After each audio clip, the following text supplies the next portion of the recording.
ఓం నమః శివాయ. ఓం నమః శివాయ. ఓం నమః శివాయ.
విశ్వనాథం జగన్నాథనాథం సదానందభాజం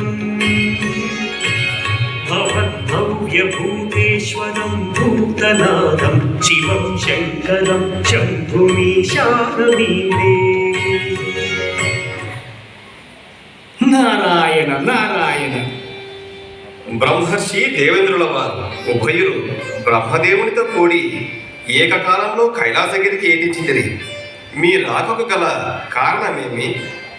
పరమేశ్వర, భూలోకమందు కలియుగ మానవులు కలిప్రభావ పీడితులై సంసారాంబుది నీదలేక నీతి నియమాలు తప్పి అక్రమ మార్గములో ధనార్జనే ధ్యేయంగా అధర్మపరులై ఆత్మీయతానురాగాలు మరచి పాప పంకిలములో పడి కొట్టుమిట్టాడుచు నీతి పాప భీతిలను ఏమాత్రము లెక్క చెయ్యక జీవించుచున్నారు మహాదేవ. కలియుగ మానవులు కలి ప్రభావ పీడితులని మీరే అనుచున్నారు కాబట్టి గత సంచిత పాప ఫలమును కర్మ ఫలమును ప్రారబ్ధానుసారము అనుభవించక తప్పదు. అయితే ఇందులకు శాశ్వత పరిష్కారం ఏమీ లేదందురా స్వామి? శాశ్వత పరిష్కారం కాకపోయినా తాత్కాలిక నివారణోపాయము ఏదైనా ఉండి ఉండవచ్చు. ఏది ఏమైనాను ఒక మారు చరాచర జీవకోటి సృష్టి అందరి జనజీవన గతులకు స్థితికారకుడు జగన్నాటక సూత్రధారి అయిన ఆ జగన్నాథుని ఒక మారు కలిసి సంప్రదించినచో సమస్యకు తప్పక పరిష్కార మార్గము లభించును. స్వామి, నాదొక చిన్న సందేహం. ఈ కలి ప్రభావమును త్వరగా అంతరించినట్లు చేసిన కలికాలము అంతరించి సత్యయుగము ఆరంభమును కదా అని భూలోకవాసులు కొందరు చర్చించుకొనుచుండగా వీటిని ప్రభు. అవును, నిజమే. కానీ ఆ విధి విధానము తప్పింపనెవరితరను. అయినను దేవర్షి త్రిమూర్తులు ఎప్పుడు ప్రేక్షక పాత్ర వహించక ధర్మ సంస్థాపనార్థము చెడు నివారణార్థము నిరంతరము వారు తమ ప్రయత్నములు తాము చేయుట అన్నది విధి నిర్ణయం. కావున ధర్మవర్తనమును కలిగి కలి ప్రమాణము పూర్తియగు వరకు వేచియుండుట తప్ప చేయగలిగినది ఏమీ లేదు.